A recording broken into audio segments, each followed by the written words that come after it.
د معلولینو به هر وخت موږ غم خورو. تیرو 40 کلنو جګړو او د سالمې روغتیا نشتوالي وطن ته په میلیونونو ځوانان، ښځې، ماشومان او سپینږیري معلولین په میراث کې پرېښودل چې د نور هیواد ترڅنګ دا ناورین په پکتیکا کې هم د ډیرو خلکو په برخه ورسېدو.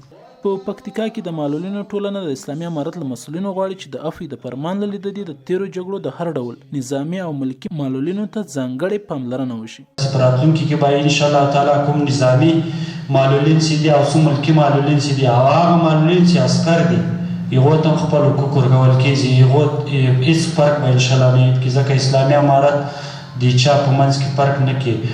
په ورته مهال په پکتیکا کې د سویډن کمیټې د معلولینو د برخې مسؤلین وایي چې دوی معلولینو ته په بېلابېلو برخو کې حرفوي زده کړې ورکوي ترڅو وکولای شي چې په راتلونکي کې په خپل ځان بسیا شي.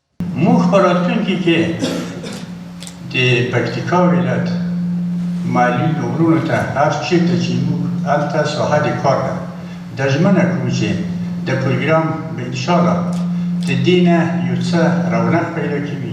په پکتیکا کې د شهیدانو او معلولینو رئیس هم په خپلو خبرو کې معلولینو ته ډاډ ورکړ چې د اسلامي امارت لمن پراخه ده او هر ډول معلول ته به خپل حق ورکول کیږي. نو د موږ 100% کې دا عقیده ده چې کوم نظامي معلولین دي کوم ملکي معلولین دي دا سرګډوي دي ورته یو ترتیب نیسي او د دغو به هېڅ فرق انشاءالله نه کیږي ځکه چې امارت اسلامي دا یو درد لري د دغو معلولینو په باره کې. د یادونې وړ ده چې په تیرو دولتونو کې هم معلولینو ته څومره چې لازمه وه هغومره پاملرنه نه ده شوې چې له کبله یې ډیری معلول کسان په ښارونو کې سوال ته اړ شوي دي.